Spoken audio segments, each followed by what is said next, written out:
can get down there, if the president can get up here and get to the White House, then I don't understand why we can't get Abrego up out of there. I mean, we know that they admitted that they were wrong. Now they're trying to double back and say, well, he's this terrible person and all this kind of stuff. But here's the reality.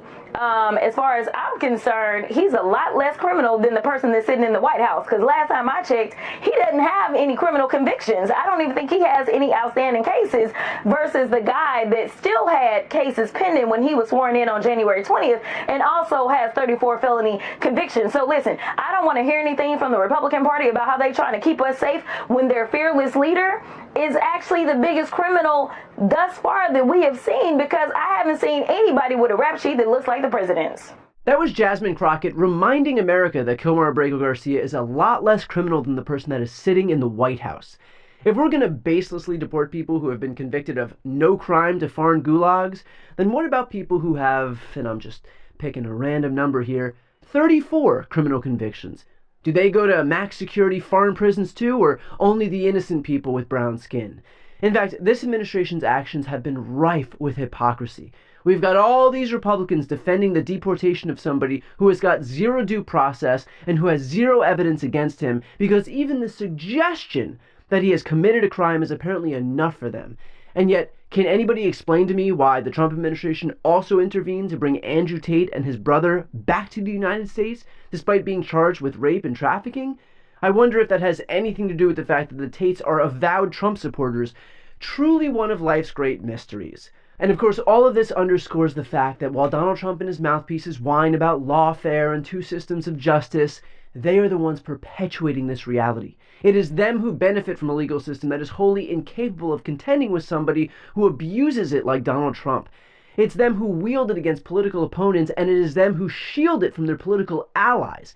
The Tate brothers won't face justice because they support this White House. Eric Adams won't face justice because he supports this White House. Matt Gaetz won't face justice because he supports this White House. Florida lawmaker Corey Mills, accused of assaulting a woman in his apartment, won't have his arrest warrant signed by Trump-loving D.C. prosecutor Ed Martin because he supports this White House. That is how it works in Trump's America. So long as you put on your little red MAGA hat, you are protected against those pesky inconveniences like having to abide by the law. And yet, all the while, if you're someone like Kilmar Abrego Garcia, well then, even if you've done nothing wrong, even if there's no evidence against you, you might still face the prospect of life in a foreign gulag because Trump views you not as a person, but as a symbol for his larger fight. Let's be clear, Trump knows full well that there is no evidence against Garcia, but he also knows that he represents the broader immigration fight. And so Trump feels he has to barrel ahead anyway because, again, he doesn't view Garcia as a person, but rather as a symbol. And if he looks weak here by acknowledging his own mistake, and yes, it was a mistake as evidenced by what the DOJ said in court, then he thinks that that'll undermine his immigration effort more broadly, and he couldn't possibly have that. And so instead, he views his only option here as doubling down on the illegal and baseless deportation of a legal American resident to a foreign gulag because apparently that man's life is worth less than Donald Trump's ego. And at the end of the day, nothing is more important than making sure that the God King doesn't feel insecure. And look, it's clear what the Trump administration is trying to do by obfuscating and attacking Garcia's character, but let's not lose sight of the forest through the trees here. Even the White House itself admitted that he was sent to El Salvador in error, and so that should be it. The fact that they are still doubling down even after they admitted they messed up is a testament to the utter lawlessness of this administration. And that's a point that Crockett herself made on Twitter, writing, "So they could figure out how to get the president of El Salvador to the White House, and he couldn't manage to help his new bestie follow a court order by giving Kilmar Abrego Garcia a ride to the DMV.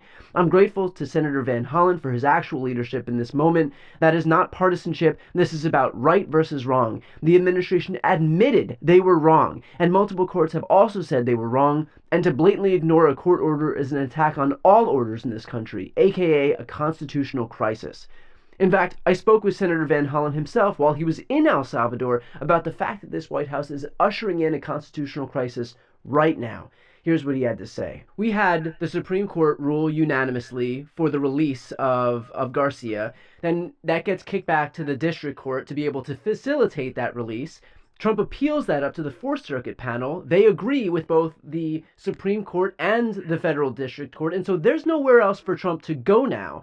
And so what happens here? I mean, is this pretty much the Trump administration getting ready to tee up a true legal constitutional crisis where there is no other avenue to appeal? Because if you appeal from the Fourth Circuit back up to the Supreme Court's not going to change their mind. They've already spoken on this issue.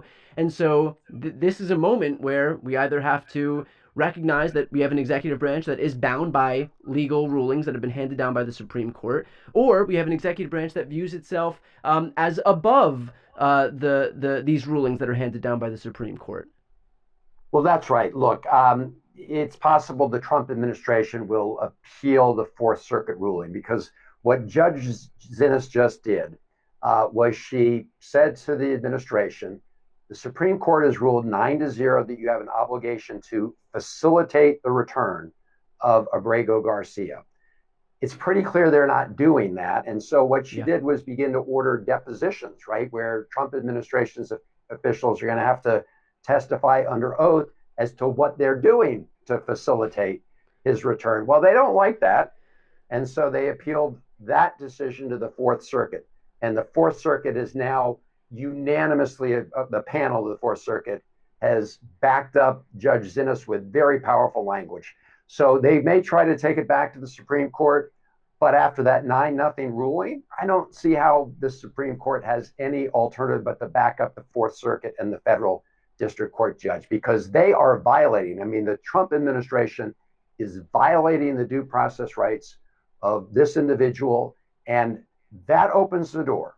That just opens the door to violating the due process rights of everyone who lives in America. So this is a very important moment for the future of our Constitution and for our country. And that's the point we can't miss. That if we allow Trump to violate the due process rights of one person, who, by the way, is a legal resident, then that opens the door for him to violate the rights of every American. So I get that there are folks who are nervous about even having a conversation about immigration, because immigration is an issue on which Trump pulls strongly. But if we do not speak up now when he is violating one person's rights, then we don't get to act surprised when he violates other people's rights, when he violates American citizens' rights. This is the moment where we show him that he is not all-powerful, that he cannot violate the law, that he cannot defy the other branches of government. If we don't fight now, he becomes emboldened in exactly the same way he's become emboldened at the hands of law firms and universities and tech billionaires and media outlets. If you do not fight back, Trump learns that he can dominate you, that he owns you. And while those entities and people and companies might have been content to capitulate to save their own asses, this is one area where we can't afford to back down. Trump himself likes to say that we're a country of laws. Now is the time to stand up and fight for them, or be willing to allow this country to succumb to his autocratic impulses. Before you go, if you enjoyed this content and you want to see more and support independent media, please subscribe to this channel. The subscribe button will be right here on the screen. But second, the reality is that we are now in a political environment where this administration can lean on any of the social media platforms to suppress certain voices if they don't like critical coverage. That means my longevity here is in the hands of a few tech billionaires who are already making it clear that they are willing to cater to this administration. To that end, signing up for my newsletter is a way for me to reach you directly if that ever becomes necessary. I'll put the link right here on the screen as well, so please sign up. It's free, but there's also an option to do a paid subscription if you'd like to support me and my team. I really appreciate it. Thanks so much for watching.